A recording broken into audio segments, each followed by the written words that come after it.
Blog Talk Radio.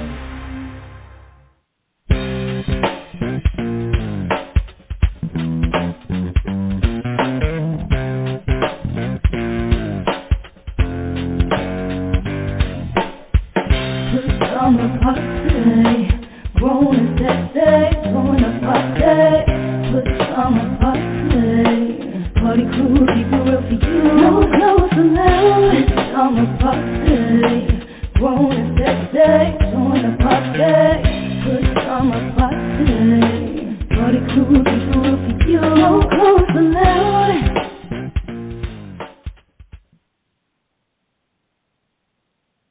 Hi, welcome to another Friday night edition of the Pajama Party. One who's Poppa DD. I'm here with Ketel. Hello. And Redwine. Bonsoir, darling. All right. Ooh, happy Friday. Is this the first one of August? First one. Happy first Friday in August. All right. Woo-woo. Will we get a special trophy for first day and Friday in August? Yeah, why not? All right, man. How you tonight, Poppa DD? I'm good.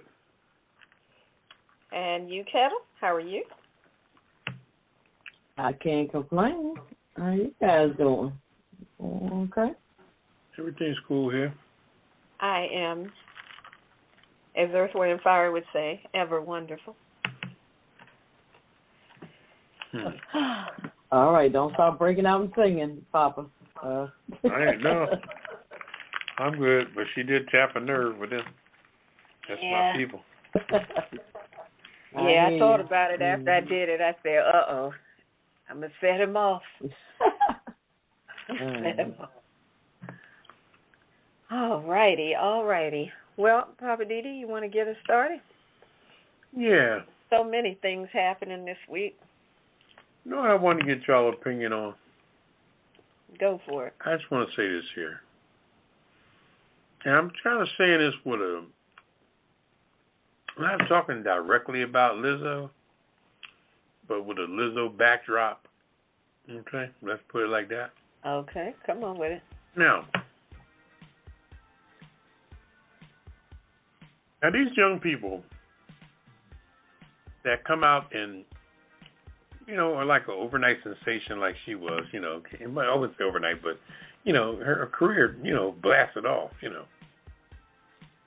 Are any of them looking at the news or the past history of other performers or entertainers that have done dumb shit? You know what I'm saying? Mm-hmm. Are you looking at the Rick James documentaries or the, just to name certain people, they found themselves in some kind of trick bag. You don't have to be any particular type of trick bag, but are you looking at trick bag stories? Because, or you just living your life thinking that you got money. It's something about that bank account that makes people just think they got a damn S on their chest, don't it? Especially when they're able to send the money over to the Swiss bank accounts, where they got like, 10, 12 million over in Switzerland, gaining mad interest and yada, yada, yada. And they got all kind of stuff in, stocks and just money everywhere. You know what I mean? Does it make you just blind to the fact that you're not capable of doing some dumb shit? What do you think about that? Oh, me first? Yeah. I think sometimes people are blinded by their own success and they're not really thinking it through. I think sometimes they might feel like they've got that S on their chest and that they're untouchable. They can do whatever they want. They can go wherever they want. And when you finally get to that status, I think sometimes people do tend to just lose their heads. They don't really, like I said, they don't think things through.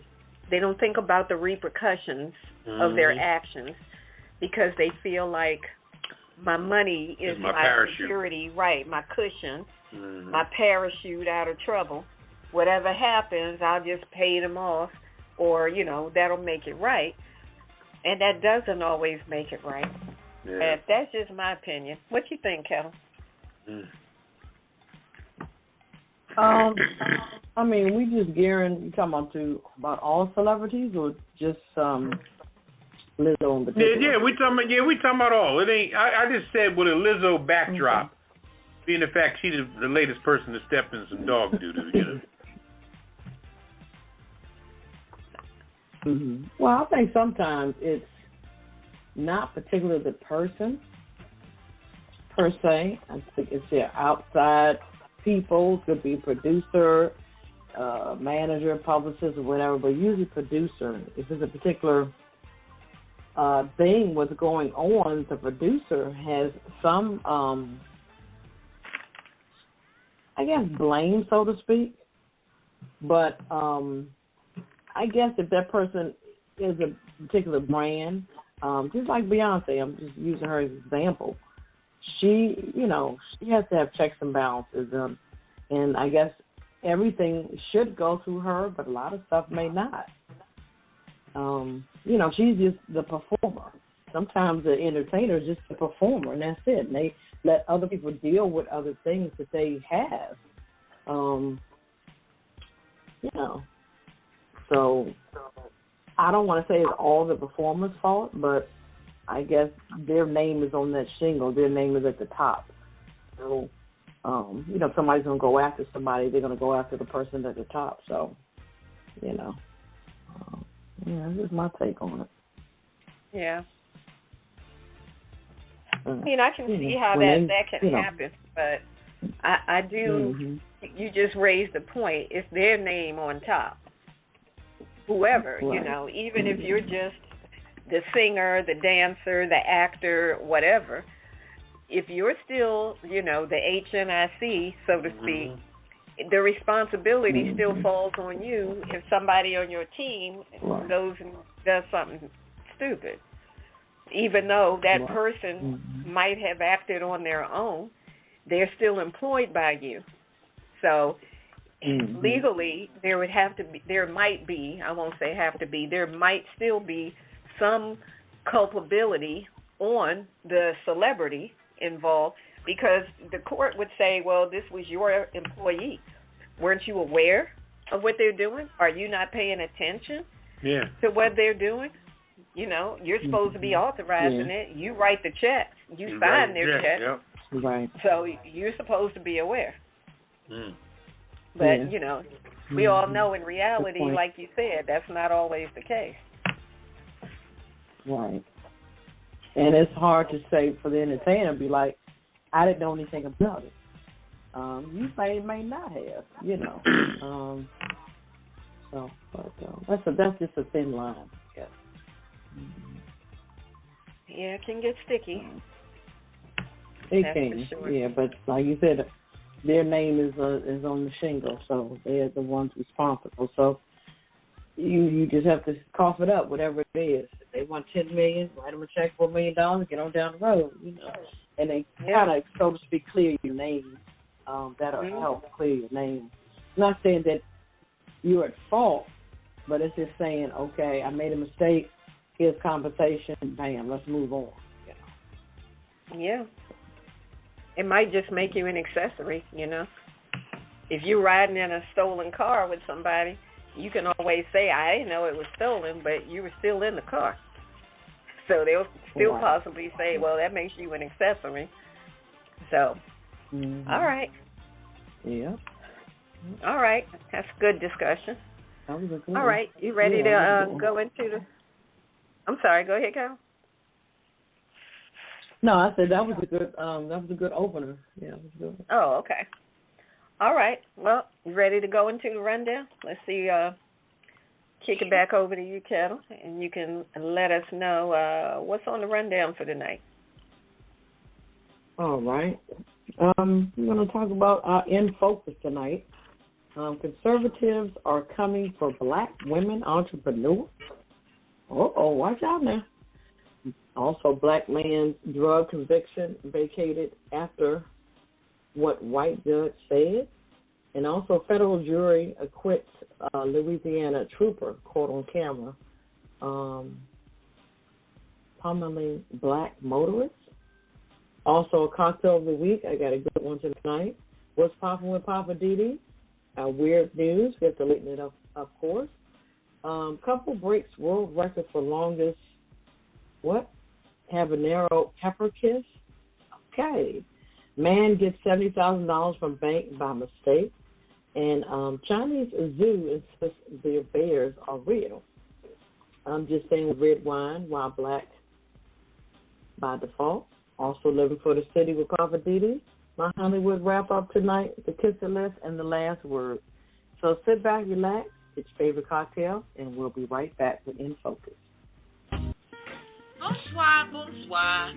This is Redwine, or as they say in Paris, Je suis ben rouge. Join me every Friday right here on A Pajama Party, where I'll get on my rant, sit on my little bar stool, and give you my opinion on whatever has been bugging me or whatever's on my mind this week. You don't want to miss it. I know I won't. So be here with me every Friday, Redwine, on the Pajama Party Show. Visit us on www.apajamaparty.com and check us out. We'll see you there.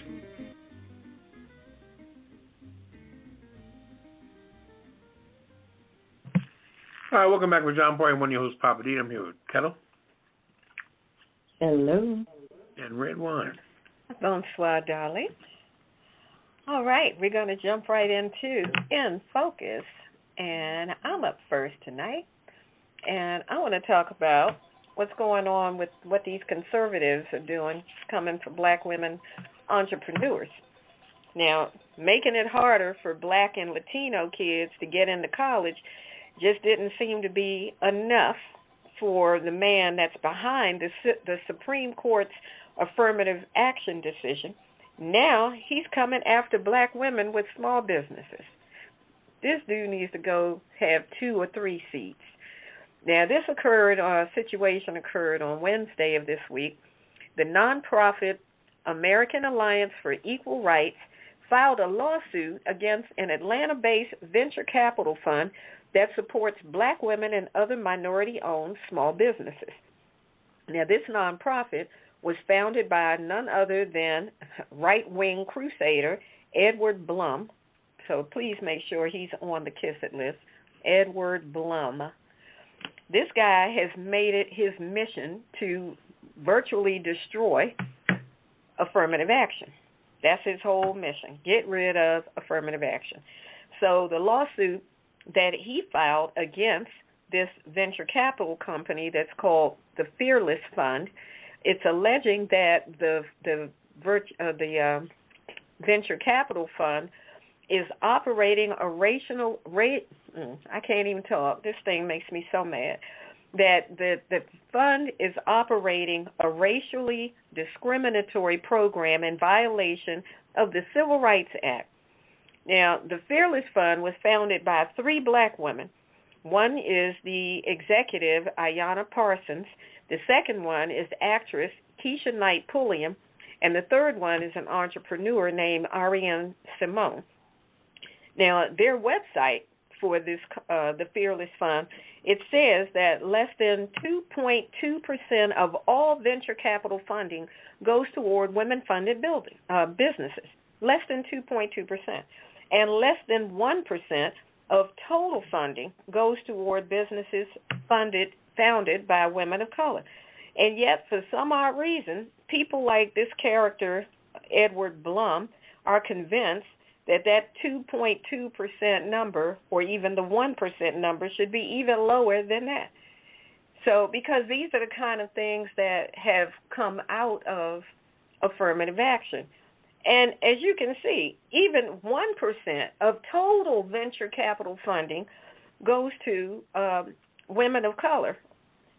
And he's still not satisfied. He's trying to make sure that all of it gets wiped out, I guess. Now, this guy, Blum, and his team are, as I said, riding high off of that Supreme Court affirmative action decision. And I'm sure everybody heard about that, how the Supreme Court decided to knock back affirmative action. And that's just knocking a whole lot of stuff out of whack since then. So now, conservatives, even before that, have been looking for ways to try to basically weaponize the Supreme Court decision. They've been doing it in the workplace. They've been doing it like with the venture capital. They've been trying to do all kinds of things. These Republican attorneys wrote this letter demanding that Fortune 100 companies stop all of their affirmative action programs. I'm like, why? Is it bothering you? Is money coming out of your children's mouth because other Fortune 500 companies are actively engaged in affirmative action? Well, what is your problem? But like I said, they're trying to eradicate affirmative action. So I don't want to mess up this person's name. Amalia, I won't even mess up her name. She's the NAACP Legal Defense Fund Senior Policy Counsel. She says that these Republican attorneys general are trying to make the Supreme Court's affirmative decision to be about something that it really isn't. And by them putting these letters out to like these Fortune 500 companies, basically they're just stirring the pot, creating a whole lot of unnecessary concern, drama, confusion. But, you know, sometimes that's all it takes. You know, sometimes if you stir the pot long enough, somebody's going to say, let me go see what's in this pot. And then that's when all of the crap starts. So as far as this lawsuit against the Fearless Fund, of course, there's some concern that it might scare off investors because, you know, you have to understand with venture capital money, they're not all using their money. They're like a resource. They get investors coming from all over the place that invest in what they're doing as a venture capitalist.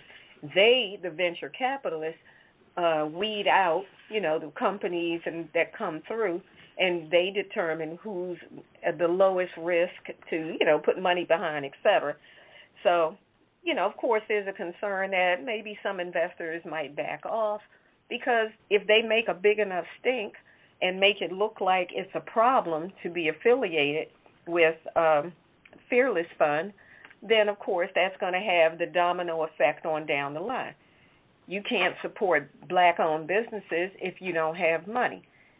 So it can get real ugly, and we'll see how it plays out.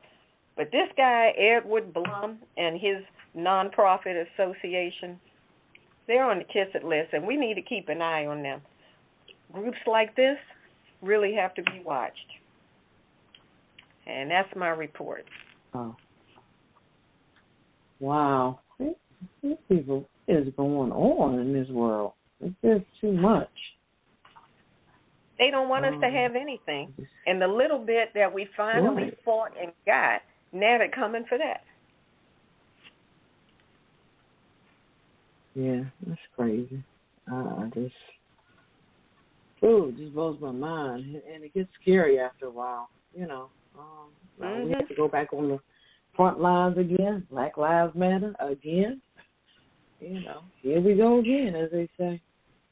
Yeah. Well, I'm putting him on the kiss it list so and sad. His organization. All right. Anybody else got a comment? Otherwise, we're gonna move on. Because I'm pissed right now. I'm pissed. He's quiet over there. What's going on, Papa? You got something stirring? No, I'm just, you know, like I said, everybody is, their mission is to keep us in some type of time frame, you know, some type of... Keep us in check. That's what they're trying to do. Yeah, just to show us that we can't open up those new doors. That's because they've been living so good for so long. Because the world used to be black and white, and now, you know, they turn everybody against black people, you know, everybody. I mean, I have different run-ins with even Latinos these days. They're looking at me like I'm beneath their ass. I'm like, wow, okay. So it's like that now. Huh? I never put you guys in any place. But now you jokers driving your brand new F-150s and think y'all the shit. But, you know, it's sad how we're put in such situations, but all races of people are just anti-black anymore. It's scary. Mm-hmm. Yeah, you wondered who was doing all this. It's interesting we're talking about this, but it's a movie called Cloning Tyrone. And it's not what I thought it was going to be. It's an interesting movie and how certain entities, I won't say names, have influenced or tried to influence black folks. So it's not a horror, nothing like that. It stars Jamie Foxx, but it's an interesting concept. It started making you start thinking. It's like, you know. So, but yeah, Cloning Tyrone, interesting movie. Kind of what we're talking about. So. Okay. All right. Well, you're up next, Ketel. What's your in focus tonight? Okay. A black man's drug conviction has been vacated after what a white judge said. Okay. This black man in Michigan had his drug conviction vacated due to a district court judge saying the man looks like a criminal to me. Wow. Ron Liggins was sentenced to more than 10 years in federal prison in March 2022. This was the U.S. District Court Judge, Stephen J. Murphy. I'm going to put him on the list. From the U.S. Attorney's Office. And Murphy, who was white, made the comment about Liggins during a January 2020 court hearing. Among the many disparate remarks about Liggins that the district court made, the most troubling is that Liggins, he said, looks like a criminal to me. Regardless of Murphy's intended meaning, we must consider the interpretation that a reasonable observation of his public hearing could have made. Or we must guard against not only actual bias, but also the appearance of bias, which demeans the reputation and integrity of the court, which the district judge is a part of. Okay. So at another hearing, after remarks were made, the judge apologized to Liggins for losing his temper, saying he was frustrated with the many delays in the case. Okay. Which had been pending since 2018 and was not prejudiced against Liggins, really. How about black people in general? You probably were. The complexity or long duration of a criminal case gives no license to a district court to prejudge the defendant's guilt or otherwise dispose of the case in any manner except through fair proceedings. Okay. So the Sixth Court sent a pretty strong message today that no matter who you are, what you look like or what you're accused of, you are entitled to be treated like dignity, respect, and above all, actual fairness. All right, now, that's what Liggins' attorney said. Kudos to him. Okay. So you're saying so a black man finally got a break? Hallelujah. Wow. How about that? Black man finally got a break. Woo-wee. Give us one. We got about 99 billion more to go, I guess. Yeah. Wow. Well, I'm glad he had a good attorney that jumped on that thing and said, wait a minute. The judge said, he looked like a criminal. Yeah. Come on now. Man, that's some bull. Why would the judge open his mouth and say something foul and then come back after the fact talking about, well, I apologize, I was just frustrated? 2 reasons, white and Michigan. How about that? So that answers your own question, white and from Michigan, okay? All right. They think that we're on the bottom of their shoe, I guess. I don't know. But that's good that the court, did that. We need a break. This is our break right here. Yeah. Well, shout out to his lawyer. Poppa DD, you as a black man, come on, I want to hear your opinion, Papa. Yeah, what you think about that? Black man finally got. I'm glad he was caught up, because the little things like that usually gets by, and nobody notices it. But if you listen carefully, people speak their mind. They come out with, how they feel, And you gotta catch it. And I tell young people all the time these days, you know, that when people show you who they are, you really need to believe them, because that's who they are. And they'll front the game to maintain their job and everything, but every now and then they'll slip up and do something real stupid. And if black people don't flex or don't, you know, check them on it, they'll think you soft, and they'll keep pounding on you. And I mean, it's something today. It's just, I think it's such a disconnect anymore. You know, the races, the genders, you know, it's a disconnect. And that's the reason why the black race is so easily damaged and you know, not respected, because we're disconnected within ourselves. You know, we're all black, and we all got the rhythm and the talk and the music and the genres and all the flavor and all, and the sayings and the hangouts and whatever we do. But we're disconnected when it comes to strong black love, and and people notice that. So, you know, I'll elaborate on that later. You know. Okay. Anyway. Well, I'll save my question then. All right. Well, thank you for that update, Ketel. Finally, we get some good news. Oh, boy. Yeah. All right. Over to you, Poppa DD. Yeah, but not too fast. I got some bad news here. Oh, boy. All right. What you got? A federal jury acquits a Louisiana trooper that was caught on camera beating the hell out of this black motorist. So a federal jury in Louisiana on Wednesday acquitted a white state trooper charged with violating the civil rights of a black motorist, despite body camera footage that showed the officer, you know, plumbing him like like one of them plays at the state fair where you got to knock down the thing as it pokes up. Oh, no, not that. Plumbing the man 18 times with a flashlight. With a flashlight? Flashlight, no less, okay? Flashlight, hey, what the hell? Oh. You know, the case of Jacob Brown. Now, the trooper has a name like I thought he was the black man with that name, Jacob Brown, but that's the trooper's name. Oh. Was the first to emerge from a series of FBI investigations into trooper beating of black men during traffic stops in Louisiana. So this is a regular ongoing thing. So the underscored and challenged prosecutors faced convicting law enforcement officers accused of using excessive force. But after a 3-day trial in Monroe, juries found that Brown was not guilty of depriving Aaron Bowman of his civil rights during the 2019 beating that left Bowman with a broken jaw, broken ribs, and a gash in his head. What in the world? Yeah. Brown, the Louisiana State Trooper, 33 years old, okay, who defended the blows to investigators as he said it was plain compliance. He would have faced up to a decade in federal penitentiary if he was convicted.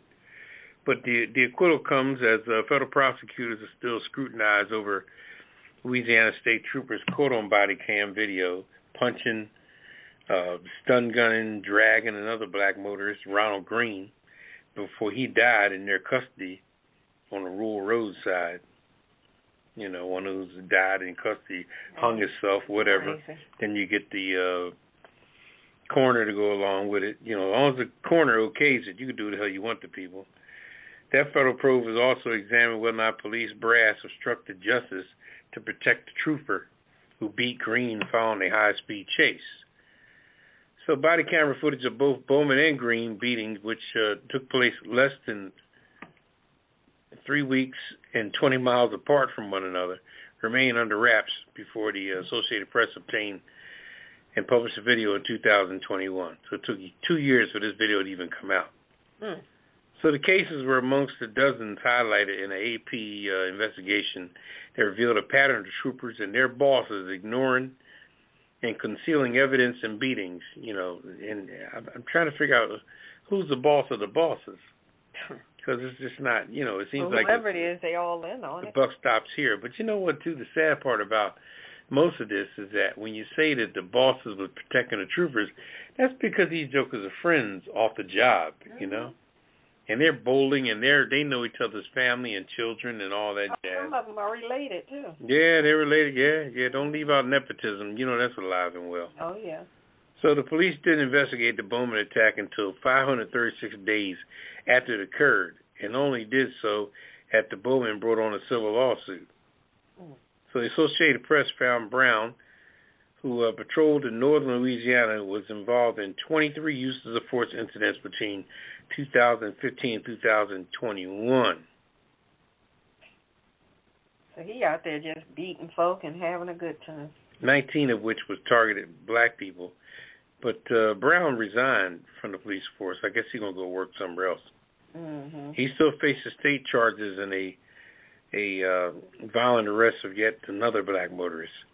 So Brown is the son of Bob Brown, a longtime trooper who oversaw statewide criminal investigations and before retiring was the agency's chief of staff. So there you go. He's related to somebody in the brass. So yeah. How many times have I said that's like having the wolf watch the hen house? Like, you really gonna trust the wolf to watch the hens? He trying to eat the hens. Like, come on, y'all.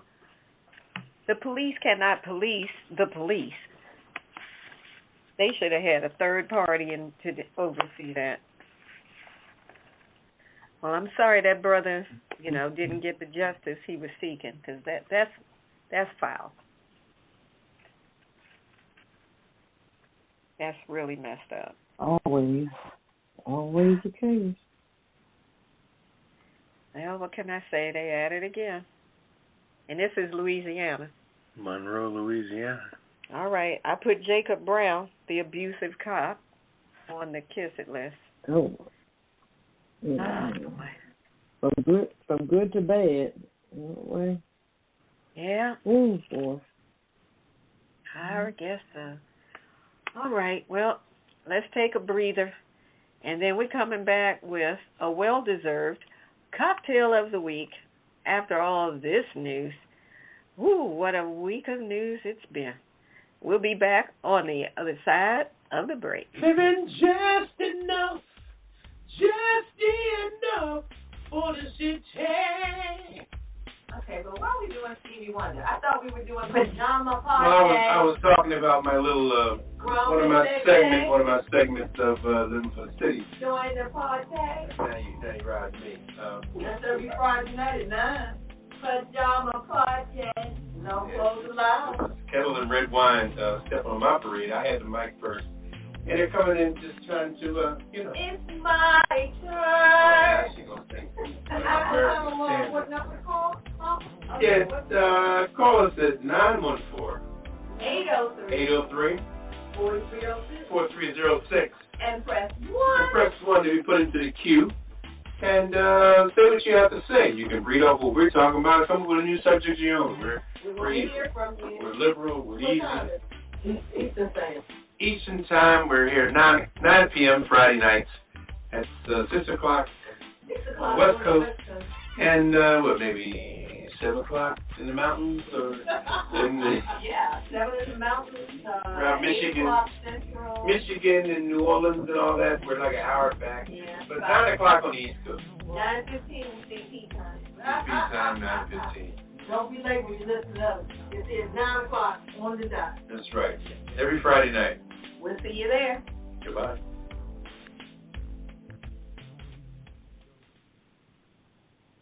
All right, welcome back to the Pajama Party. One who's Poppa DD. I'm here with Ketel. Hello. And Redwine. Bonsoir, darling. And it's time for the cocktail of the week with Ketel. What you got for us this week, Ketel? Something interesting. It's pretty good to me. Except one ingredient, but we're gonna see how it goes. This is called the Clover Club. It's gin based, and this cocktail history is as rich and delicious as the drink itself, and includes raspberry syrup, sugar, lemon juice, gin, and an unfavorable ingredient, egg white. All right, so all these ingredients 2 or 2.5 ounces of your favorite gin. Mine is Bombay Sapphire. A 1/4 ounce of raspberry syrup, a simple syrup. It's raspberry. 3/4 ounces of fresh squeezed lemon juice. 1 egg white. I said large one. No. And 1 teaspoon of granulated sugar and garnish with fresh raspberries. So gather all the ingredients in a cocktail shaker and a cocktail glass. In the cocktail shaker, add the ice cubes, then the gin, raspberry, simple syrup, fresh lemon juice, sugar, and the egg white. And we're going to shake vigorously, of course. Strain the mixture and pour it into a cocktail glass. Use a bar skewer to garnish the finished product with fresh raspberries. And sip and enjoy. And this is called the Clover Club. It looks good, but I don't like the egg on top. Just keep that. So. Okay. And you said it's called the Clover Club? Clover Club, yes. Okay. Well, sounds good to me. Maybe except for the egg white. Yeah. I mean, there's a lot of drinks that use egg white, and I've never understood the whole egg white thing. I know it makes it more frothy and all, but is that really needed? It is, yeah. Okay. Yeah. I mean, I might have to try it just for seeing. They might fool us, so I don't know. Okay. Well, when you try it, you let us know how it was. All right. Ketel's going to be the egg white guinea pig with the cocktails. All okay, right. Thank you. Yeah, that's your thing, so you let us know. All right, Poppa DD, we're over to you. It's that time. What's poppin', Poppa DD? What's poppin'? Well, like we opened up the show with, using Lizzo as an example. Right now, I'm going to make an example of her ass. How about that? Uh-oh. Now, if you're a Lizzo fan, I apologize. But I ain't going to come down too hard. But like I said at the beginning of the show, these people must not have no TVs in their house. They must not ever watch a documentary on anybody getting in trouble with anything. And they got to realize that people will talk about you after you're dead. Once you get that black eye on your reputation, on your brand, you can't take it off. They still talking about what's her name? Solange? Oh. Beyonce's sister? Oh, Solange. Solange? Yeah. Remember she kicked Jay-Z in the elevator? Mm-hmm. Heard some talk about that the other day. Wow.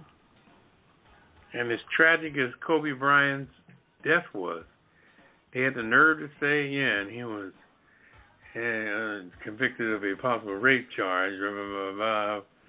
Up in where that was? That was in Colorado somewhere. Colorado, somewhere, yeah. Mm-hmm. Spoke on that after his death. Still spoke about even Pee Wee Herman just passing away. They spoke on when he took his Johnson out in the movie. So the black eye is going to follow you, no matter what you do. And that's what Lizzo just did to herself. Here was a young, talented young lady who came out and, she did some eccentric stuff. At times she bent over that basketball game and showed all her ass. That was kind of crazy, but I guess that was the growth. That was the incubation of her starting. So it kind of went over, people talked about it, but it went over. But then she went on NBC one day on Today's Show on the Friday with the entertainment and turned it out and became a star. When you go on those shows on NBC on the Today Show, the Friday concert. Concert thing, yeah, the Friday concert, turned it out. Mm-hmm. And when your brand is at that level of high grade, you don't want to toy with it, And then you're going to be, and I've been over to Amsterdam back when I was in the Navy. And, I was only there for a day or so. But Amsterdam is off the chain. And this was back in the day. I don't want to date myself, but this was back in the day. So I can imagine how it is today. And if that's her first time going there, And all of a sudden, you're going to try to tell the people that are your employees to get busy. Would you? Did you have a little dose of voyeurism where you wanted to sit back and see how freaky they would get or see what they really made of? But they're supposed to be your dancers. You ain't supposed to be checking them out and seeing where their freakiness is. When you going to draw the line on an employee or a freak show? I'm sure there's some freaks you could have flew 10 hours in the air over to Europe and they would have done something with you and all that jazz. But you got your dancers doing stuff that, according to their conversation, they didn't want to do. And they looking at you like you were pissed off that they didn't want to do it. It's like, wait a minute. Is this part of the script? Are we making a movie of this? Or is this our new documentary? Or where is this coming in? Because I'm about to touch a real live penis here that I don't want to touch, which one of the girls said. But that's all small talk. But what I'm saying is that, was the trip to Europe necessary? Was the trip to Amsterdam necessary? And did that just happen to something y'all did that night? But if you just did that for the hell of it, thinking you can do it, and just go there and have some fun. I understand you want to do some eccentric stuff and stop in a joint. It's like when you go on a little 24-hour, one of those sex shops, that sells all, not shops, but the bookstores that sells all the dildos and all this shit. You walk around in there and, as an adult, you feel like that's your little driver's license to go inside of a little 24-hour bookstore, X-rated bookstore, and look at all everything they got to offer from, you name it. You name it. But doing all that has a degree of, your limitations of what you want to do and what you're doing it for and who you're doing it with. You don't want to force nothing on anybody with anything.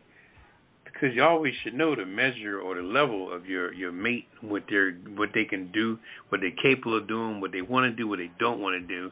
Not to mention your fucking coworkers or people who work for you.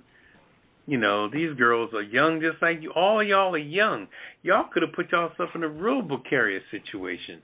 Y'all could have got jammed up. Somebody could have Mickey'd y'all drink. It could have got real ugly. Because you're over in somebody else's territory. And what's Lizzo, like 32, 33 years old, something like that? So they're still young and inexperienced, and to go over there and act like you doing what you're doing, and now you way in Europe, done some crap, now 3 girls is coming against you, got a lawsuit against you, and you denying this and that, and that's cool. Everybody denies what you deny, but like I said, going back to the beginning of what I said, the black eye is going to always follow you.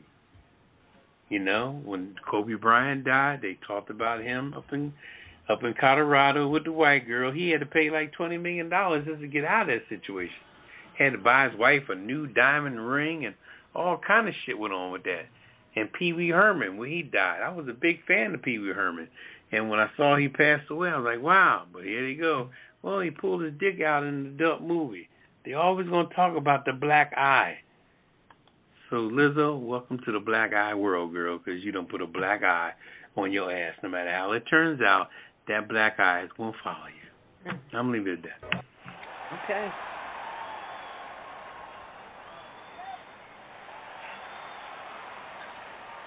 Well, we'll see what happens on that. Well, it already happened. Yeah.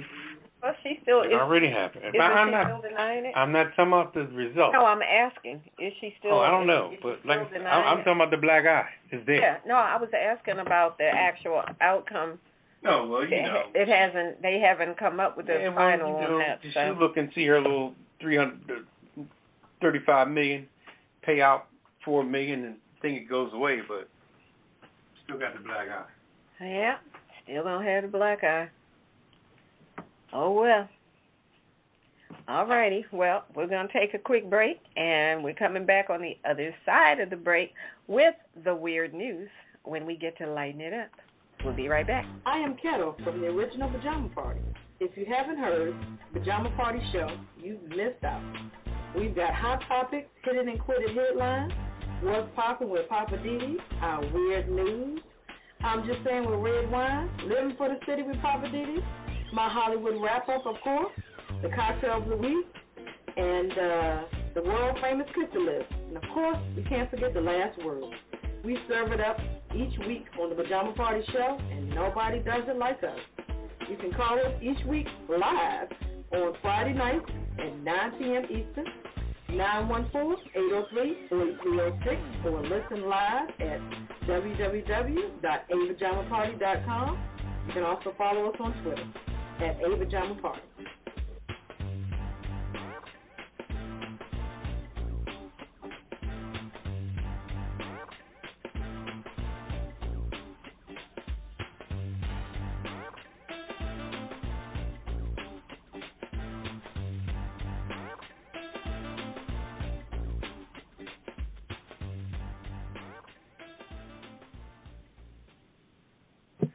All right, welcome back to Pajama Party. One of those Poppa DD. I'm here with Ketel.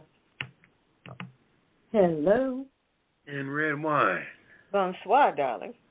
And now it's time to lighten it up with the weird news. And I think I got the first one. Yeah, I got the first one tonight. So this one is about a couple that breaks the Guinness World Record for the longest habanero pepper kiss. I didn't even know there was a record for that. But this couple is not afraid to get hot and heavy. Mike and Jamie Jack from Ontario, Canada, spiced up their relationship by breaking the Guinness World Record for the longest habanero pepper kiss.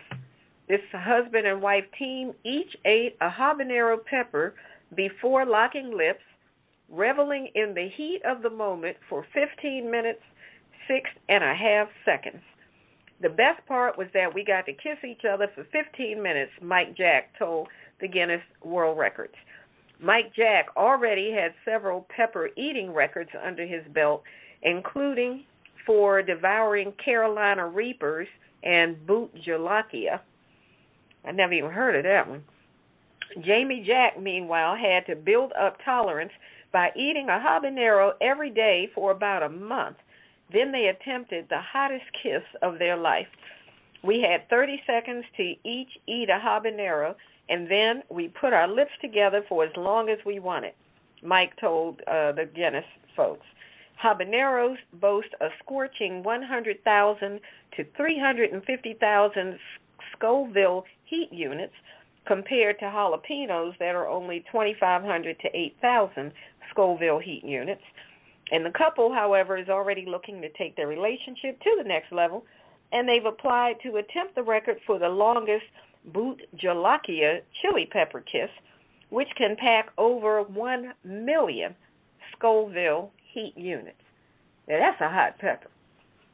I don't know if that's as hot. What's the ghost pepper? I'm going to have to look it up, because I thought ghost peppers were the hottest, but I've never even heard of this boot gelatia pepper. But 1 million heat units? So they're going to eat it and then see how long can they kiss each other.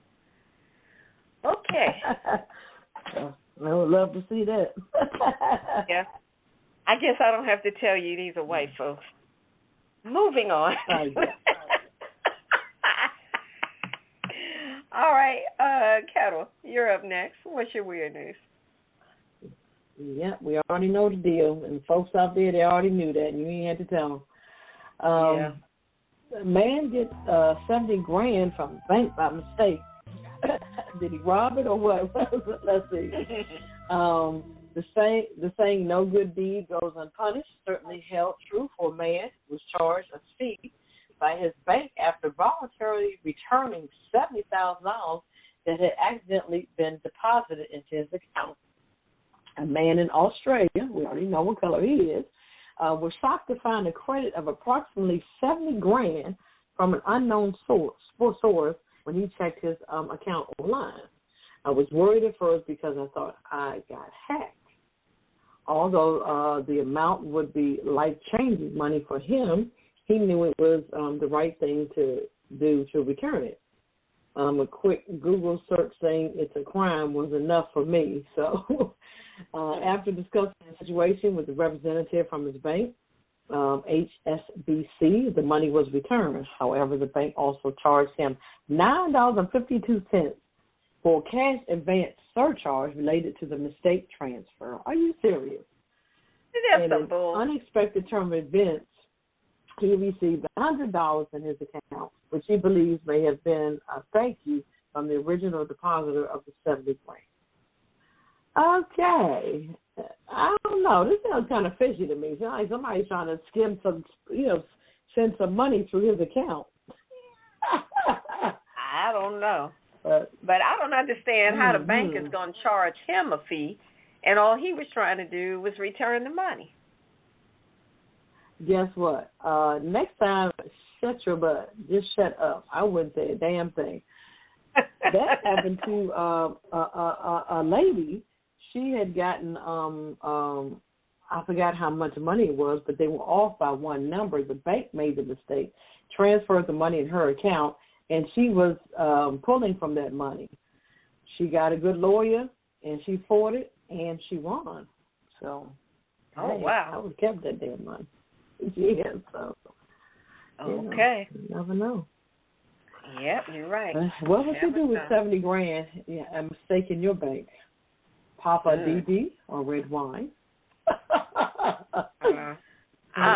would have transferred it. I would have did a wire transfer to another bank, and I wouldn't even withdraw it. That's a good idea. I would have tapped it. I would have sent that shit right to the credit union. All right, man. When they came looking for it, you'd have been like, what, 70 grand? I wouldn't have took the whole 70. I would have took about 20. Send those to the credit union. Let that marinate over there like I'm waiting to, bake me some chicken the next day. That shit would have marinated and and then the 50 would have been just hanging there for a minute. Now, I would have spread that across the accounts. If you want to take stuff below 10 grand, anything above 10 grand is a flag. Yeah. You want to make that stuff $9,999. I'll go like $9,100 on 4 different accounts, 5 different accounts, and throw some change in there. Throw some change on that thing. $9,142.12. Anything over 10 grand, man, is a flag in the bank system. Sad. But I would have. I would have. Yeah, I wouldn't have said nothing. Shit. Okay. All right. Okay. So what's your weird news, Poppa DD? My weird news is it's amazing that I did happen to see this story, and I agree with the people that scrutinizing this bear in China. They claim it's called a what do you call it, John? A sunshine bear or something like that? I got to read down and see what they call it. I know on the... anyway, this happened in Beijing. A zoo in eastern China is denying suggestions about that this bear that they have there, they think it's a person in a costume. If you look at it on the video, it does. We look at it from the back. It looks like a person, with a big old, tall, flat butt. Now, I ain't never seen a bear with a flat ass. Okay, a bear is usually big when he bends over, and when he stands up, same size. But it looks like a person with their hands in the air. And so it's called a sun bear. Oh. And they claim he has human tendency because he's seeing humans all the time. But he pulled up on the video about the sun bear in China. But a sun bear from Malaysia are smaller than other bears, and they look different, but they're the real thing, said the zoo Monday on a social media account. Some people think I stand like a person. And then they send a message out talking like the bear. Like, this is what the bear would say if the bear had to answer it. And the note they send out said, some people think I stand like a person. This is written from a bear's point of view. It seems you don't understand me very well. I'm slim. My hands straight up. I have a flat back and a flat behind. And is that what the fucking bear would say? I don't understand. That's what they think. But you got to pull the video up about the sun bear from Malaysia in Beijing, and look at this bear. It's a person in a damn costume. And China just trying to get people into the zoo to make money, but it's a bunch of bullshit. So if you got your phone or you got a computer, pull up the sun bear in Beijing And the Chinese, they're bullshit. And they were caught before because they done something else. They put a mane on a golden retriever and said it was a rare lion. Lion they ass off. A fake mane on a golden retriever. That. Who does that? China zoos. So they're on the kisser list. The Beijing Zoo. Beijing Zoo. Yeah. Gonna put a fake mane on a golden retriever. Can't you still see the dog nose? Doesn't a lion have a different type mouth than a fucking dog? I guess they figured if you come into the zoo, you don't know what these animals look like. They just passing off. Anyway. But I saw the video of that bear, and I did see the flat behind. Hell what yeah. got me was the way his skin is wrinkled in the back. Like he's done sitting in a chair. Wrinkles and right he's standing up straight like a person. Yeah. With his hands in the air. I said, that's a fucking person. But those 3 wrinkles in the back, I was like, does bear skin wrinkle like that? No, it's I don't know. No. Something ain't right. We have seen the bears on a Charmin commercial. Not the Charmin bears. Charmin bears let me know what a bear looks like for real. Oh, my gosh. Anyway. Whew. Okay, well, that wraps up the weird news. Not the Charmin bears. Mm-hmm. Oh, boy. Yeah, all righty. That's a mess. Yeah, that's a hot mess. I think they're doing some slick stuff, but I think they got caught this time. Yeah, you got to see it. It's full of crap. All right. We're going to take a break, and then we're coming back with, what are we coming back with? I'm just saying. You. Okay. On the other side of the break. This is Redwine, and you're listening to WPJP Blog Talk Radio Pajama Party. Check out my commentary. I like to call it I'm Just Saying, because sometimes I am just saying. It's just my opinion. It's what I think. Hey, you don't have to agree, but if you disagree, call us up. 914-803-4306. Hey, don't forget, they can catch us on Twitter also, at apajamaparty.com, too. What's the number, Papa? 914-803-4306. I don't know how I got in this studio. Redwine came in here by himself, and me and Ketel just happened to come here and catch her stealing airtime. As usual. I was trying to do my own promo, and y'all just happened to show up again. Well, can y'all tell me what time? Oh, 9 o'clock Eastern Time, 8 o'clock Mountain Time, 7 o'clock Central Time. No, that's wrong. And 6 o'clock Western Time.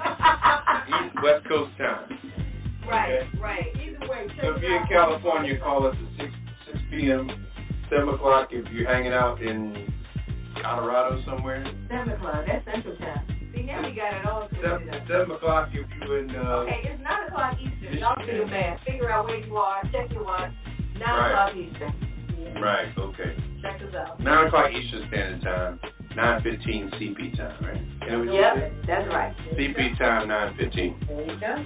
All right. All right, bartender. Hey. Bartender. Hey, is that Mr. Lowe? Hey, come on, Mr. Lowe, Mr. Bartender. I was trying to jiggle my ice in my glass, but it melted. Oh, it's a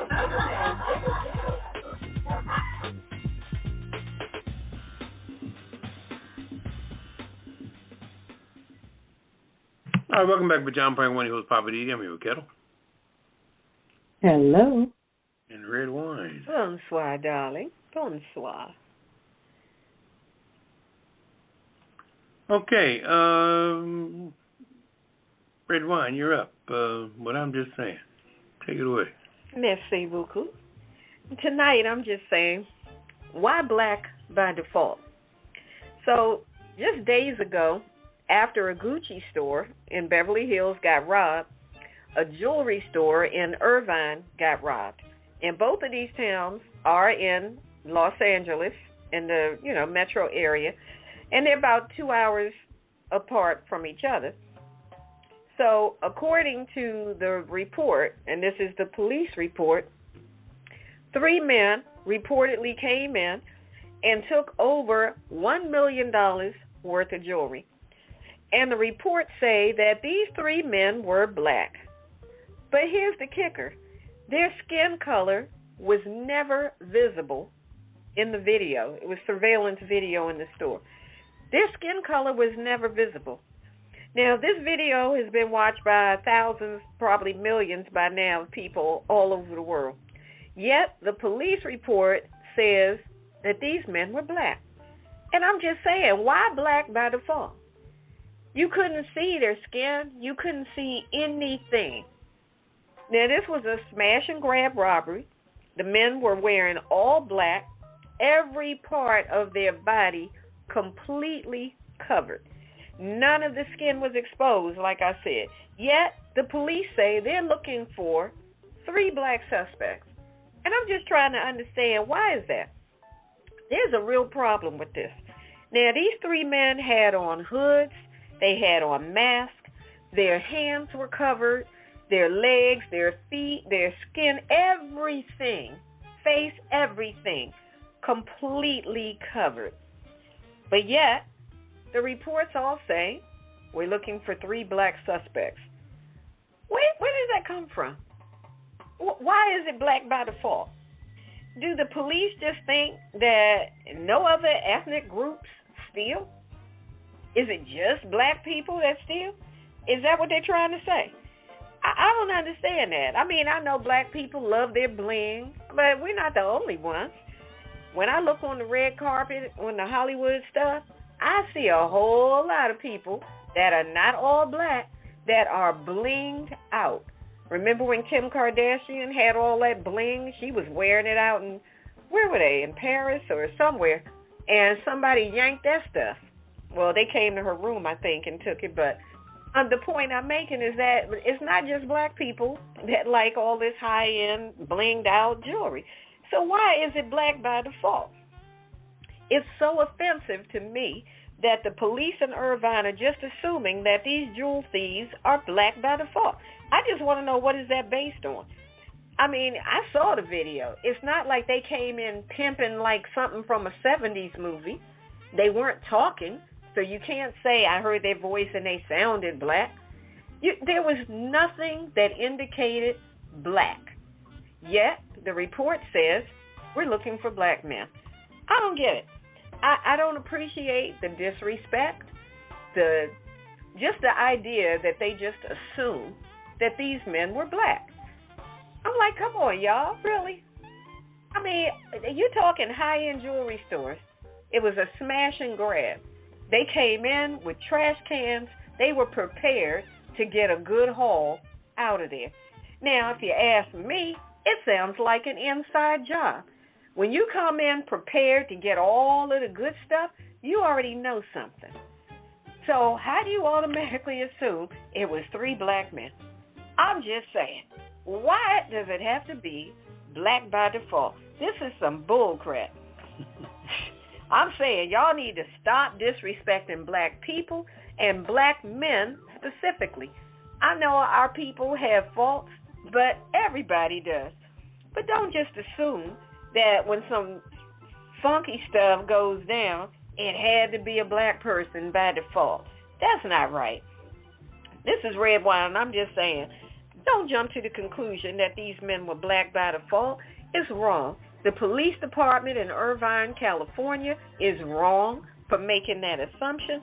Unless they got some other inside info that they're not sharing with the public, they're wrong. How you going to just say, oh, these are black men we're looking for? Y'all might be sleeping on the details to find who actually came in there and knocked off these stores, because you're looking possibly for the wrong people. So I'm just saying, stop just saying it's black by default. Had to be black. Black men did it. That stuff ain't right. That's all I'm saying.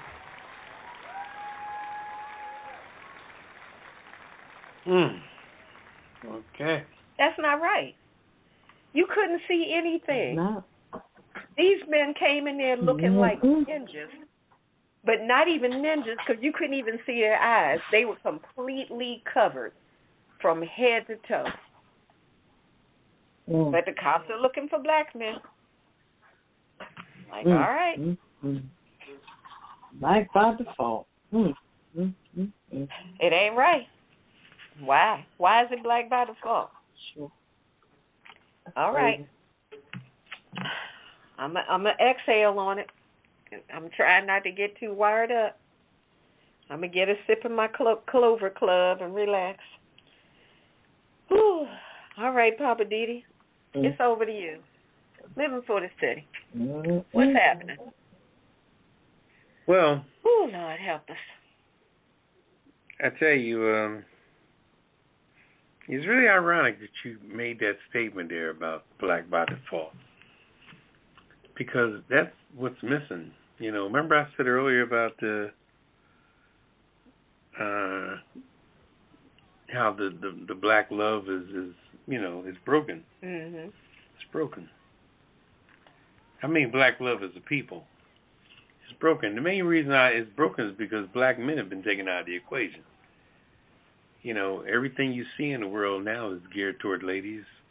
Everybody that builds a non-profit is with the mental health of ladies and this and that, and black women come out with stuff and has to do it. I'm not saying everybody. I'm speaking grand, so I don't want the ladies to get tight in the draws yet.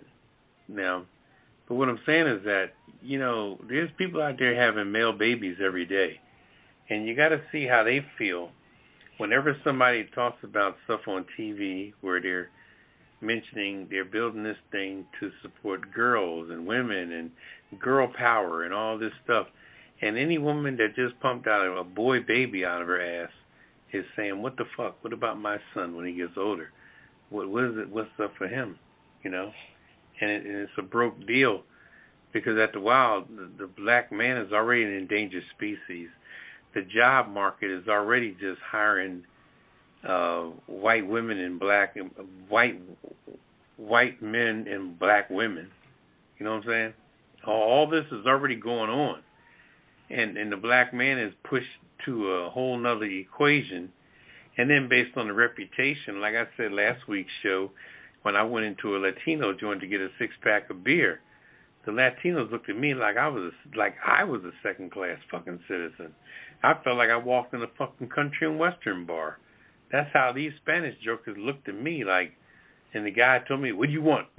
They just, you know, everybody has put the black man in a category, whereas, and unless they're comfortable with us, they don't want us around, because the reputation of what we are, and we try to be cool and don't speak on it and shit, but if we ever open up our mouth to talk about some of these motherfuckers in the world and how much they ain't not worth a fuck and where they came from and what they do or what they did. I mean, we deal with Latinos every day that go around acting like they handy motherfuckers. Ain't none of them got no certification to do shit. You know, we bring them in the house, though, and we let them fix our chimney, our heat, our air, paint, whatever the fuck we have them do. And ain't none of them coming in showing no type of union affiliation or anything. We just trust motherfuckers, you know? And then we give them money. And nowadays, lately, I haven't hired any kind of, you know, Spanish handy people, because they done got expensive as a motherfucker. Yeah. You go to talk to them about saying, I said, look, man, I need to fix my gutter is leaning over here. Any way you can straighten out my gutter is kind of lean. Oh, yeah, $550. $550? Motherfucker, I got you in the parking lot of fucking Home Depot. I'm supposed to give you $550 motherfucking dollars. You ain't showed me there again no type of contractor certification. You have your truck ain't got no kind of Department of Transportation number on it to show that it's a truck that's connected to a contractor. None of that. And we waive all that. But you're still going to try to stick it to me? But when we speak up like that, what do? They go to our black women into their homes and they fix their houses and shit. And they pay the $550 or whatever the fuck they pay, or however they pay it, and whatever, you know, and it's deep. And it just goes to show that separation of black people, just on that level there alone, with Hispanic people, how they didn't separate it. And then you go in the Chinese store and the Asian motherfucker yelling at you like a goddamn fool. You gave him a 50, he claimed you gave him a fucking 20. Until he goes back and checks the camera and come back, you give me $50. Motherfucker, I know damn well I gave you 50. You know? And I had that happen to me. You know, I'm using the story that actually happened to me. You know, the other person had to come back and go check the machine. They actually seen me hand the 50. Joke claim it was a 20. But the lack of trust, for me to say 50, they think I'm trying to do a 3-card Molly shit on them. They don't trust us for shit. And year after year, crime in the street, people seeing us being shot down, taken down. You know, it's almost like we're a jungle and shit. And we're the endangered species is getting beat up, taken down, undermined, and all kinds of shit. And then we wonder why the fuck we can't have no unity amongst us with different things. Like you said, the situation with the white guy suing the black female company. Yeah. Right. But see, when they came up with the female company, you got to implement some black men somewhere in that shit, you know, to protect you in some respect. This is why we have another rib in our fucking body. And I'm not saying that to speak on no type of, you know, anything to rile people up, but anything you say that has to do with black men's strength, people get offended thinking that you're trying to be better than a motherfucker. But it's not. All you're trying to do is protect and provide, you know, as a whole. You know, I mean, the civil rights movement was built on people just getting together to do shit. Everybody played a part back in the day with the whole situation with the whole civil rights movement. That shit was a unified situation with even whites joined black people. But now we're so fucking separated. I mean, we got our own groups of genre or music and this and that, and all that separate shit where everybody got their own little groups is really pulling us all apart. We got 9 different little potholes of people, and we calling ourselves black people, but we're in 12 different fucking directions. And other races see how thin we are, and that's why they're able to fuck with us, because we're not unified. You know, we need to stop the bullshit and all come together. Act like the fuck we trying to be black on black and doing our thing. You know, I mean, we can't just be a unified thing where Black Lives Matter is a cool slogan, but the motherfuckers behind the organization can't be weak motherfuckers. And they got to unify with other people's different age groups. You can't have the people running Black Lives Matter all in their fucking 30s and 40s. You know, you've only been around since the fucking 80s. What's that doing for motherfuckers who was born in the 60s, in the 50s, in the 40s for that matter, maybe still living? So I'm gonna close on that. You know, we're a separated people right now. We need to open our eyes and realize that shit. All right. Yeah, you're right about that. There's so much division. That's why it's hard to accomplish anything. Mm-hmm. I think the first fight is always, well, who's going to be in charge? Man, exactly. Everybody want to be in charge. Just run it all together. Yeah. But if you believe, man, let me tell you, you run organizations with females only, white men will chop you the fuck up little by little because you got no meat in the game. You know? Anyway. Interesting perspective. That's just my opinion on it. Yeah, I said interesting perspective. All right. Well, we're going to go on down to Ketel and Hollywood wrap-up after this next break, I guess. Right, Ketel? Yes, ma'am. Come on with it. All right. We're going to take this quick break, and then Ketel's coming up with the Hollywood wrap-up on the Pajama Party. You're in the right place at the right time. It's the Pajama Party.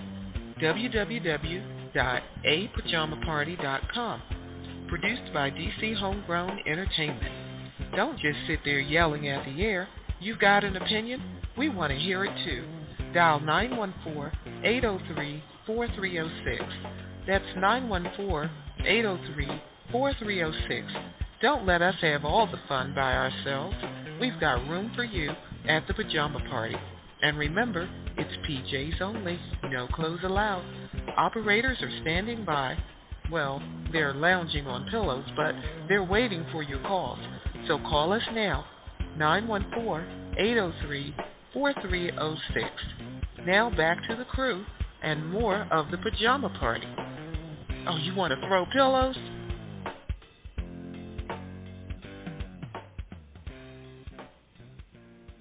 All right, welcome back to the Pajama Party. I'm your host, Poppa DD. I'm here with Ketel. Hello. And Redwine. Bonsoir, darling. It's time for Ketel And the Hollywood wrap-up. All right. You going to do the intro, Poppa DD? Intro. All right, go for it. Here I come to save the day. Oh, I'm sorry. That was Mighty Mouse. Rewind. All right. Take two. Hollywood. Hollywood. Okay. Take it away. All right. We might as well get into Lizzo since we've been talking about her all evening. Let's get into what the lawsuit entails. It's 3 former dancers. They filed this lawsuit against her on Tuesday in L.A. court. The lawsuit, a copy of which was provided by New York Times. The defendants include Lizzo, which is her real name is Melissa Jefferson. Interesting. Instead of her stage name, her production company, Big Girl, Big Tour, and Charlene Quigley, the tour dancer's captain. It does not specify whether the singer was aware of the plaintiff's allegations linked to Miss Quigley. Apparently, Miss Quigley, she's interesting. The suit alleges that Lizzo was involved in several episodes that lawyers for 3 dancers said amounted to sexual harassment and weight shaming, among other allegations. Miss Quigley, she is the dancer's, I guess, head person or choreographer. She was also accused of making sexual explicit comments to the dancers. Miss Quigley made it her mission to preach Christianity to the dancers, the lawsuit says, and appeared to be fixated on one plaintiff's virginity. Interesting. Wow. I mean, there's a lot going on. But the incident that happened at a nightclub in Amsterdam, that was just, I guess, a little crumb of what other things were going on. You know, they said they were, Lizzo began inviting employees to touch nude performers and handle dildos and bananas used in their performances. So, I think Liz wanted to dish out some coins. So, I think they wanted to create a show, a reality show, to give us some content. Who knows? The producers could have added more, but I mean, like you said earlier, if your name is on that shingle and you're the head honcho, you have some responsibility as well. For things to go a little different than that. But, so we'll continue to follow that. So we'll see. Also in the news, back in the news, an update on Jonathan Majors. He arrives in court with his quote-unquote new girlfriend, Megan Good. Okay. I think he's trying to get his eyes scratched out. But anyway, Jonathan Majors and his reported girlfriend, Megan Good, is still appearing pretty strong. The pair arrived at New York criminal court nearly 5 months after Majors was arrested and charged for allegedly assaulting his now ex-girlfriend, Grace. The 33-year-old Hollywood star was apprehended in Manhattan after an alleged domestic dispute with his girlfriend. He was later charged with 4 counts of assault and aggravated harassment, for which he entered a plea of not guilty. He could face up to 1 year jail time. So I don't know if it's all this about money now. Seems like the ex-girlfriend's going the long haul. So, hey, that's another one we need to follow as well. It's going to be an interesting outcome on that. Mm-hmm. Yeah, we'll see. Hopefully it's not going to mess up his reputation, but it already is. Interesting. That's what Poppa DD was saying earlier about a black eye. He already has that black eye. Yeah, true that. P. Diddy, I haven't heard his name in a while. Diddy's plan to create the largest black-owned cannabis company has fallen through. The music mogul has previously postponed a $185 million investment into the operation. Interesting. So back in November 2022, Diddy announced that the deal he was involved in is my mission has also been to create opportunities for black entrepreneurs. There you go. In industries where we've traditionally been denied access. Okay. All right. Owning the entire process from growing and manufacturing to marketing, retail, and wholesale distribution. It's a historical win for the culture that will allow us to empower diverse leaders throughout the ecosystem and to be told advocates for inclusion. So, but unfortunately, that fell through. So maybe he'll keep pushing. So we'll see what happens. Cresco Labs and Columbia Care Incorporated have abandoned the merge. Okay, so they abandoned the merge. And he was going to put $185 million into the operation, but that resolved. That didn't happen. So keep pushing, P. Diddy. I know he will. I haven't heard his name in a while. Iyanla Vanzant announces her youngest daughter, Nisa, has died. The female life coach shared the heartbreaking news via, of course, Instagram, as usual. This morning, the death of her youngest daughter passed away recently. The famed life coach, inspirational speaker, and author took to Instagram. It is with great sorrow that we announce that the transition of Nisa Van Zandt, the youngest daughter of her beloved Iyanla Van Zandt, we are asking for your prayers. What did she say? Oh, she died? No. There's nothing clear on that, no. Sorry to hear that. No, I condolences. But like I said, I haven't heard her name in a while. I guess she's taking a break from, reality TV as well. Unless she's on a streaming service. I'm not sure, though. Oh, okay. Also, Snoop Dogg, he donates $10,000 to fight to help a 93-year-old South Carolina woman keep her home. There we go again. Now, this woman, she is being sued by a real estate developer over the land that has been in her family since the Civil War. Here we go again. Folks trying to take our stuff.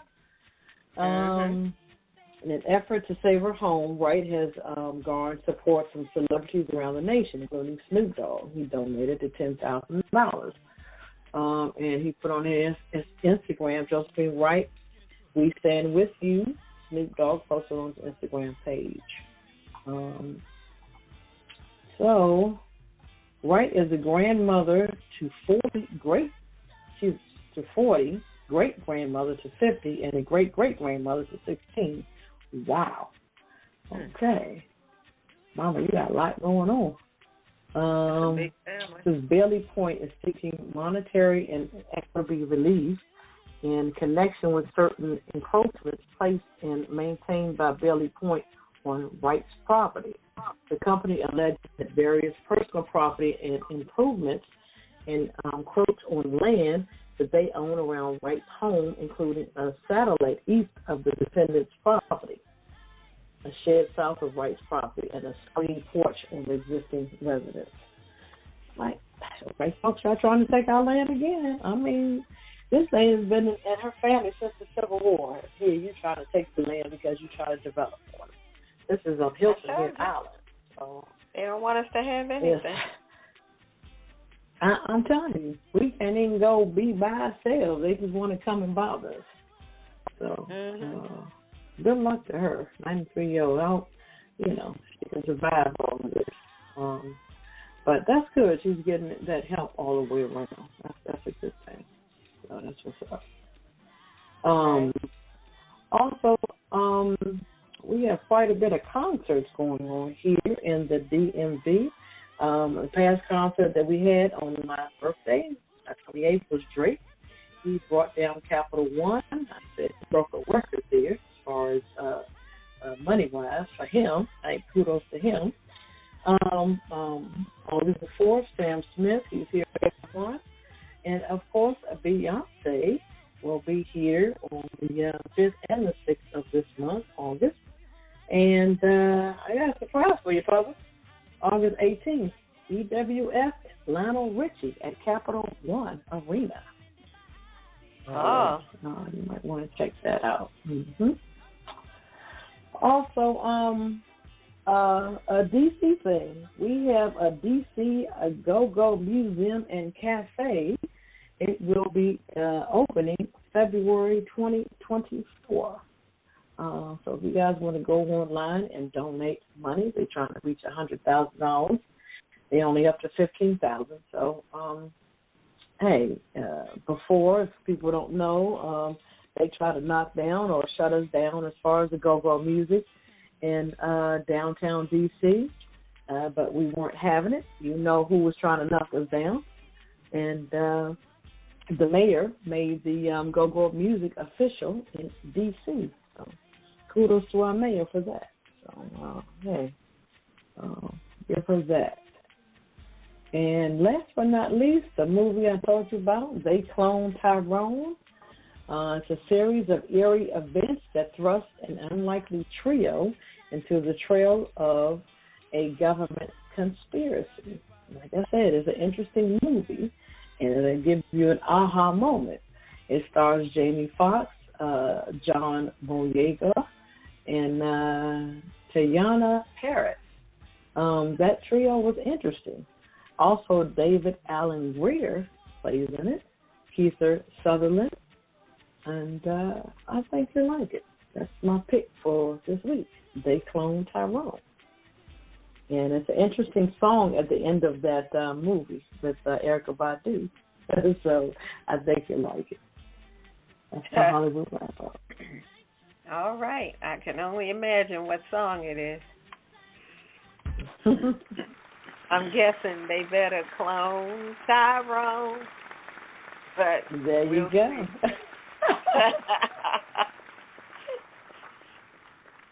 All right.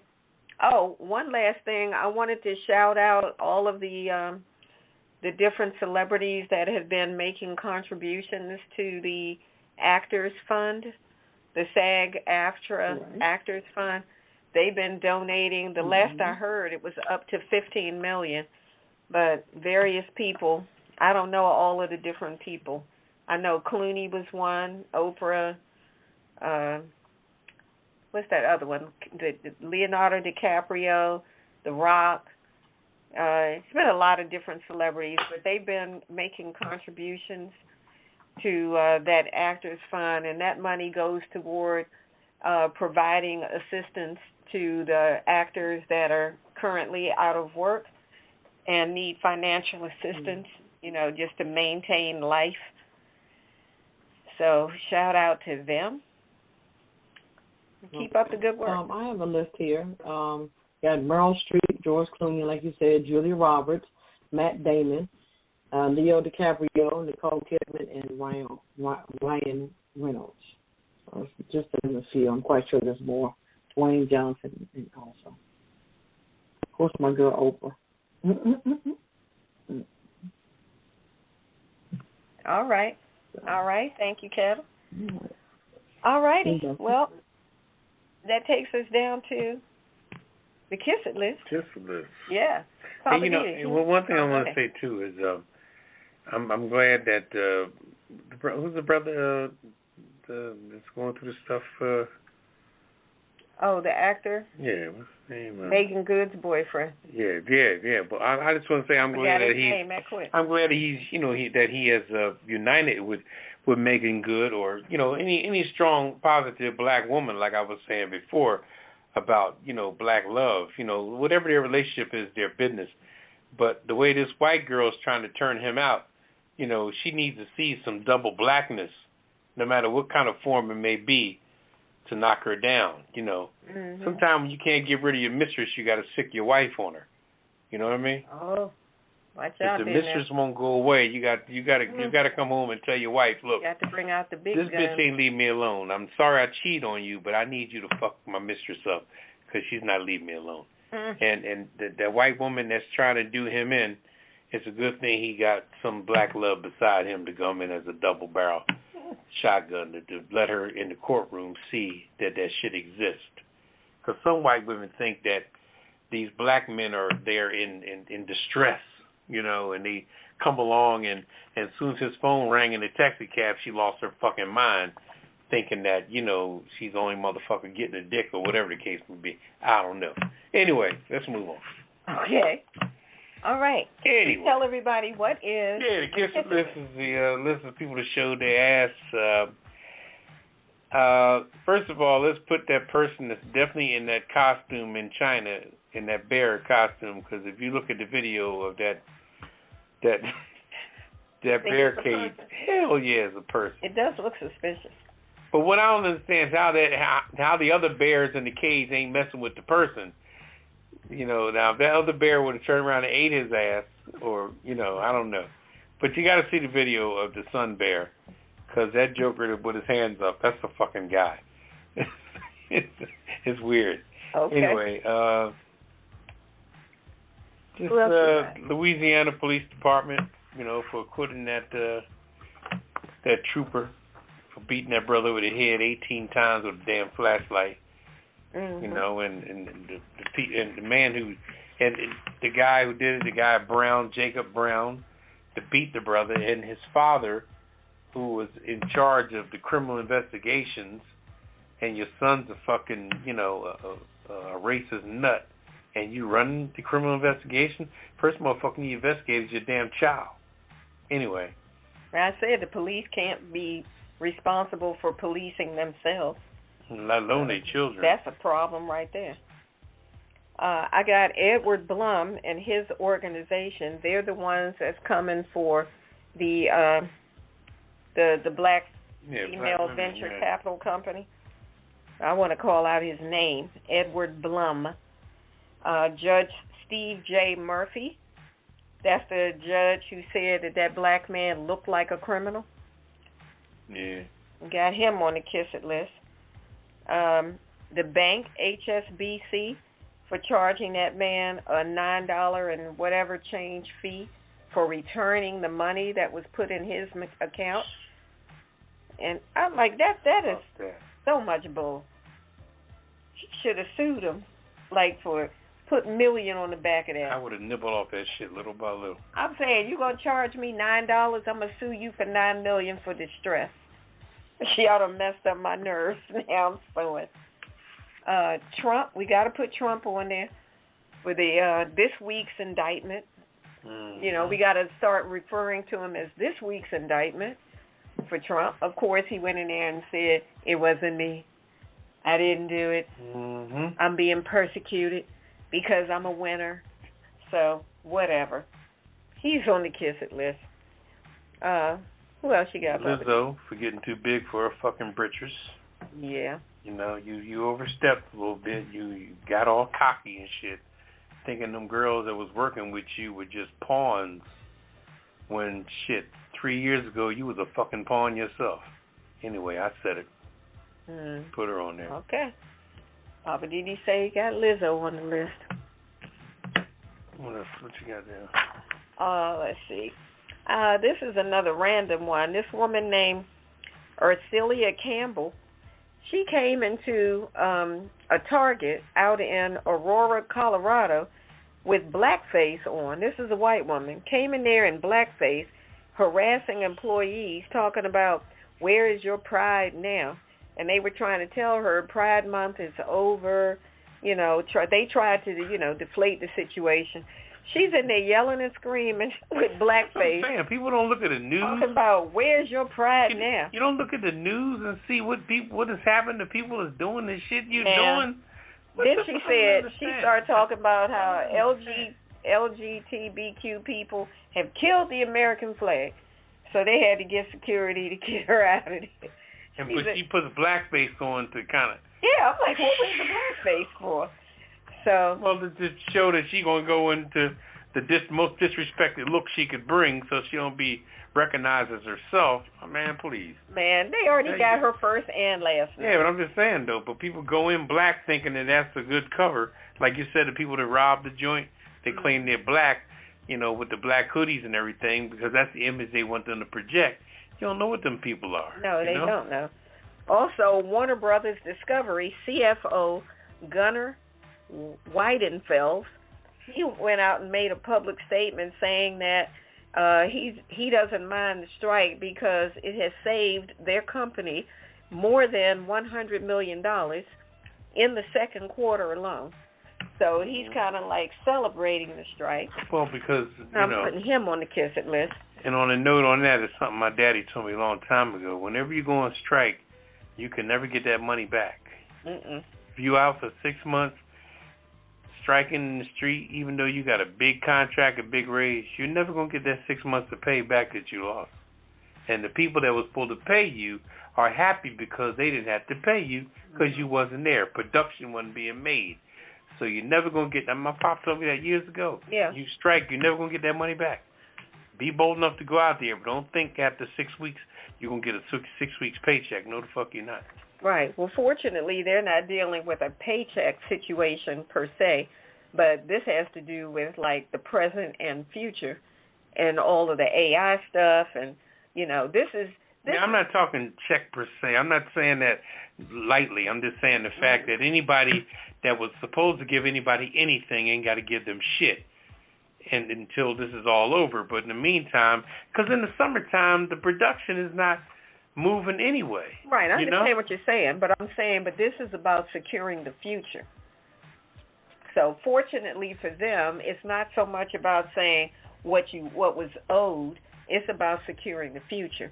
Like right now, there are, and I didn't realize this until I read it today, that Disney, when they were filming WandaVision, which I never watched, but when they were filming WandaVision, they had all the extras to go and get in front of a green screen for about 15 minutes each, and they digitally recorded each of those extras, but they didn't tell the extras what they were doing and what this was for. The extras all thought, okay, this is just part of the process, so they went ahead, and did it. They had no idea that Disney was recording their image to use however they want and as long as they want, and these extras will never get a dime for it. So if you're an extra actor, background actors, you might see your face in some Disney or Disney-owned production in the background, running around, doing whatever, and you'll be thinking like, well, I didn't get a residual check for that. No, you didn't, and you won't, because that's the problem with the AI. They replicate all this stuff with AI, and the actual actors, don't see a dime of it, and that's some bull crap, but that's part of why they're out on strike. But anyway, I'm going to move on. David Emanuel. This guy was convicted by a jury in Gainesville, Florida, on multiple counts of a federal hate crime for attacking a group of black men with his vehicle. There was 6 black men, and this happened right near the Rosewood massacre site. Now, Rosewood happened in 1923. These 6 black men were in that vicinity, right there in the Rosewood area, and this white guy from his truck is riding around harassing these black men, calling them N-word and this and that, monkey this, and the usual stupidity. Well, he ended up getting arrested for it, and finally he got convicted on multiple counts of federal hate crimes. So at least that was a good one, that he didn't just get away with it. And Disney World, Florida, they have decided to end all of their diversity, equity, and inclusion programs. So nobody's going to get treated fairly when it comes to anything that has to do with being diverse, equitable, or included. Disney, thanks to your boy, Ron DeSantis, they're doing what they want to do. And they're like, we don't have to be fair. We don't have to do anything equal. We don't have to make sure we include any minorities and all of that, because it's our world, and we're going to do what we want. Well, put him on the kiss list. Yeah, let me put DeSantis. Well, I put DeSantis on the kiss list because he doesn't realize that his children and everybody else's children are seeing everything that's being done. Mm-hmm. And if they don't think that some of these young black boys and young black girls and young white boys and young girls at 5, 6, 7, 8 years old, are intermingling and talking and playing and and all this shit. You know what I mean? These kids nowadays at 6, 7 years, they smart as shit. Yes, they are. I don't know what people think that these little 8, 9-year-olds don't know. Man, I see different conversations when they go to schools and giving out different awards. They put a microphone in these little black girls' face that are like 10 years old. These little girls are talking intelligent as a motherfucker. I'm like, damn. So what makes the Santas think that these kids ain't seeing all this bullshit? You know, and they still got little white friends because they don't see color. You know, racism is taught. Absolutely. That shit don't come natural. So that shit gonna blow. And like I said before, DeSantis is 44 motherfucking years old. 44. How the fuck did you get so evil, crazy, backwoods motherfucker in 44 years? What the fuck? I got shoes older than that. It's crazy. Yeah, anyway. But he did. Ketel, anybody else we need to add? No. I think you guys hit it all. Okay. All right. Well, we got something special for everybody on this week's Kiss and Listen. Here Kiss my entire ass. Kiss my Irish ass. You better kiss my Irish ass. This world can kiss my ass. Kiss my ass. You can just kiss my ass. Baby, you can just kiss my ass. Oh. Well, you can kiss my country ass. I said if you got a problem with any of that, you can kiss my natural born redneck to the bone, ever-loving country ass. That's right.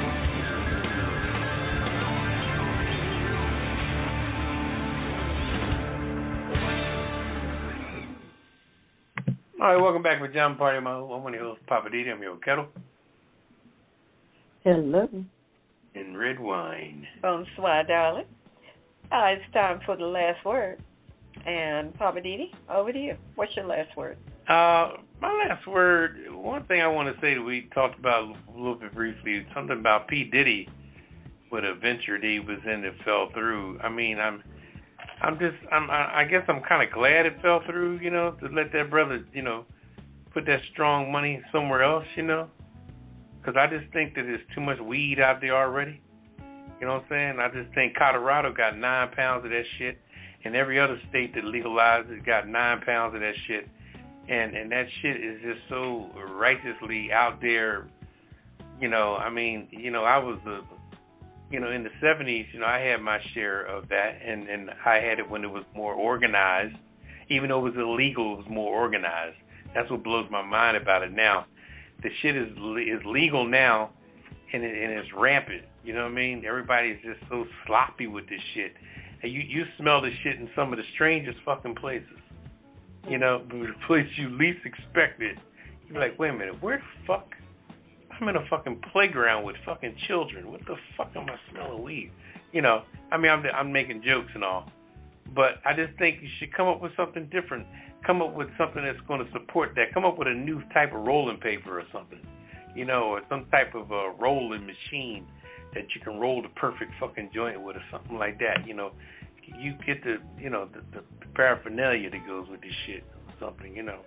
But I just think the whole weed, especially if you're going to be growing it and all that, man, that shit could be hard work. I grow plants and shit and flowers and tomatoes and shit. That's hard motherfucking work. I got to water that shit every day, you know. So if you're going to grow 4 or 5 acres of that shit, you got to watch out for the pirates and everybody trying to sabotage you and all kind of shit. I mean, I don't know. That's just my recommendation on P. Diddy.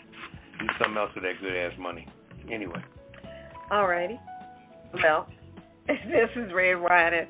My last word is to the ladies of the Fearless Fund. Stand strong. Keep on your mission track. Don't let people like Edward Blum and his conservative nutcases mess with y'all. You stay on your mission to try to get black businesses, black female businesses, and minority businesses. You do what you got to do because we all need help. And if you are a source for black businesses and minority businesses. That's what we need. So stand strong and do what you got to do. That's all I'm saying. Do what you have to do. Read that how you want. What's your last word, Ketel? I have to say tonight we had some good subjects tonight. And too bad we didn't have any callers calling in to interact, because these were some good subjects that we talked about. And I think we need to continue to stay woke. What's going on? Talked to a friend of mine earlier, and he was saying that's what we need to do, stay woke. And that what we talked about this evening represents that same thing, that we need to continue to stay woke. Because I just feel as if white folks, they're just trying to, write us off. And like I said, we might have to stir up the Black Lives Matter or whatever organization need to stir up to let them know that we're not going nowhere. And, we helped build this United States of America. So until they, say that or know that, they're not going to do anything different. They're going to continue to say, okay, right? They're going to continue to write us off or try to. So we're not going to let that happen. So, black folks out there, I'm calling y'all, just stay woke. What's going on in the news? I'm not saying you have to stay entangled into the news every day, but at least know what's going on out there. So, and also, kudos to our mayor. With the Go-Go Museum, like I said, it's going to open February 2024. Of course, February, Black History Month, I guess. Of course. But that's fine. I'm just glad, she recognized that as the music of D.C. And hey, Chuck Brown, he would be proud if he was still with us. So he created all of this. He started all of this. So. Hey, kudos. That's my best word. All right. Well, thank you for that. And thanks to everybody for tuning in tonight. We appreciate it. And we'll get together again and do it next week. If you're in the DMV this weekend, just be on alert. The Beehive and Beyonce will be in town. I think it's Saturday and Sunday. So try to avoid FedEx Field if you don't have tickets, so you can avoid the aggravation. So if you're going to the show, be careful out there. Be safe. I guess that's about it. We're going to say goodnight and get on out of here. Say goodnight, Poppa DD. Good night, everybody. Say goodnight, Ketel. Good night. And good night. We'll catch you next week. We'll do it all over again with a hot, fresh new episode of A Pajama Party. Catch us wherever you get your podcasts, because we're everywhere. Good night. Initiating shutdown sequence. Is it all over, Rock? I guess so. I bid you farewell, arrivederci, sayonara, and all that sort of cheers. Well, when you gotta go, you gotta go. Well, good night. Yabiko. Sana. I regret to announce this is the end. I'm going now. Good night, and good luck. Was it as good for you as it was for me? Now give me a kiss and say good night. Good night. Good night. Thank you. Goodbye now. Goodbye. Goodbye. Thank you. Goodbye. Thank you for attending our show, and good night.